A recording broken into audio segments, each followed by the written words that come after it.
LeBron James at Dillon Brooks, yan ang ating pag-uusapan. Final seconds. Bryant for the win. Bang! Grabe si LeBron, inasar si Dillon Brooks matapos ang panalo nila sa Rockets kanina. Nasa isang attempt nga sana ni LeBron sa isang layup ay sumablay ito. At tinuro-turo nga ni LeBron ang kanyang palad na parang may kinuha ito dito, sabay naman na may tila inapakan. Pagdating naman sa huling mga segundo sa third quarter, ay dito na tuluyang niyabangan ni LeBron itong si Dillon Brooks. Ito nga ay nang ibuli ito ni LeBron nang tirahan niya ito ng kanyang running hook shot. Kaya naman ay ginawan ito ni LeBron ng too small gesture. At sa play naman na ito mga idol ay binigyan naman ni Dillon Brooks si LeBron ng hard foul. Dahilan para bumagsak silang dalawa sa sahig. Mukhang gigil na dito mga idol si Dillon Brooks. At dito naman mga idol, sa oras na ito ay nainis na rin si LeBron sa mga pinaggagawa ni Dillon Brooks.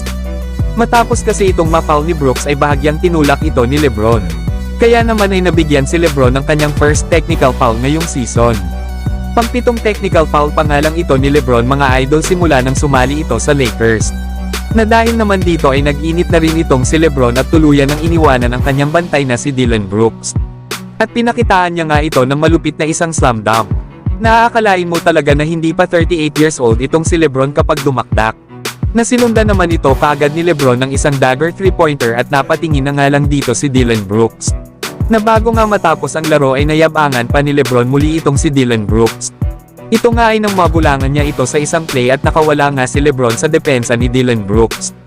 Kaya naman ay wala na silang nagawa kundi ang i-foul si LeBron.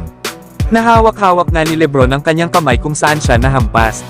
Kaya malinaw talaga mga idol na no match kay LeBron ang mga katulad ni Dillon Brooks. Lalo na kapag nagseryoso talaga si LeBron na mambuli sa kanyang mga defender. Nakagaya nga ng balita natin kanina ay hindi pa daw talaga healthy itong si LeBron ayon sa kanyang naging interview. Kaya isipin nyo na lang mga idol, kapag bumalik na ang 100% na kondisyon ni LeBron, ay mahirap na panigurado ito mapigilan sa loob ng court. Pero kayo mga idol, ano ang masasabi nyo sa performance na ito ni LeBron laban sa Houston Rockets kanina?